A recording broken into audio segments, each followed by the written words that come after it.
تو ارشاد فرمایا کہ یہ اللہ رب العزت نے ہمیں حکم ارشاد فرمایا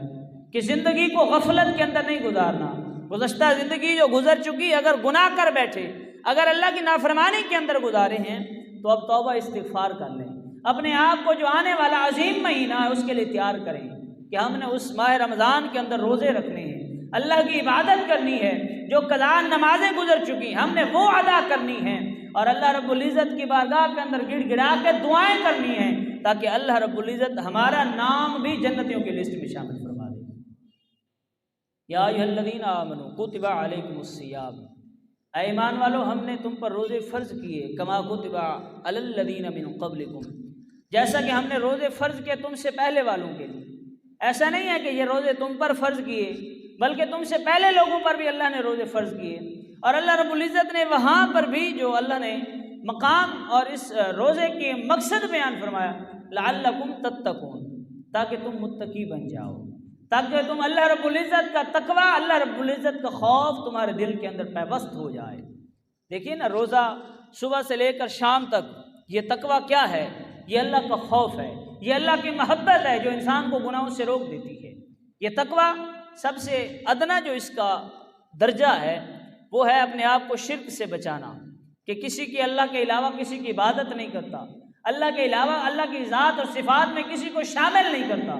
یہ سب سے ادنا درجہ ہے، اور اس کا اعلیٰ درجہ، سب سے اعلیٰ درجہ یہ ہے کہ اپنے آپ کو ہر اس کام سے بچا لے جو اللہ رب العزت کے ناراضگی کا سبب بنے۔ تو شاید میں روزے کا مقصد یہی ہے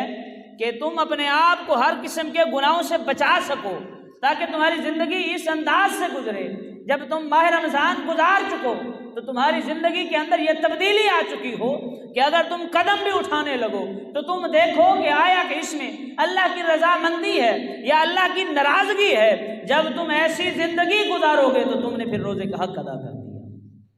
تو شاید میں کہ یہ تقویٰ تمہارے دلوں کے اندر پیوست کرنے کے لیے یہ اللہ رب العزت نے روزے کو فرض فرمایا۔ اور اگر انسان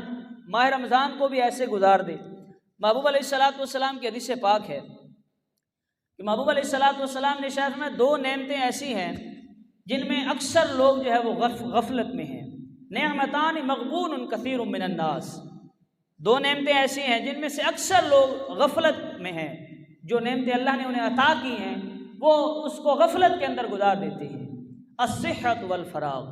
ایک صحت، تندرستی، اور دوسرا وقت کا میسر آ جانا۔ اب اس حدیث کو دیکھیں کہ اللہ رب العزت نے ایک انسان کو صحت عطا کی، تندرستی عطا کی، وہ بیمار نہیں ہے، اور اللہ نے اسے وقت بھی دیا، جوانی ہے،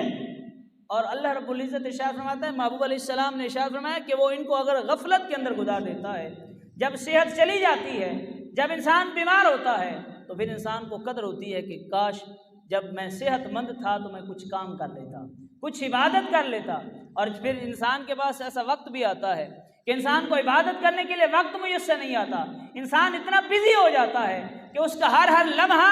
وہ مصروفیت کے اندر گزرتا ہے، اور جب اس کے پاس وقت ہوتا ہے اور اسے وہ لغویات کے اندر صرف کر دیتا ہے تو پھر مصروفیات کے وقت میں وہ اس فارغ وقت کو یاد کرتا ہے کہ کاش میں اس وقت کے اندر عبادت کر لیتا۔ تو اللہ رب العزت اگر ہمیں یہ نعمت عطا کر رہا ہے، ہمارے پاس صحت بھی ہے، اور اللہ رب العزت نے ماہ رمضان جیسا مہینہ بھی عطا کر دیا، تو بعد میں پچھتانے سے پہلے یہ بہتر ہے کہ اپنے آپ کو ماہ رمضان کے لیے تیار کریں۔ اللہ نے صحت عطا کی تو اللہ کی رضا کے لیے روزے رکھیں۔ تو محبوب علیہ السلام نے ارشاد فرمایا کہ جو اللہ کی رضا کی خاطر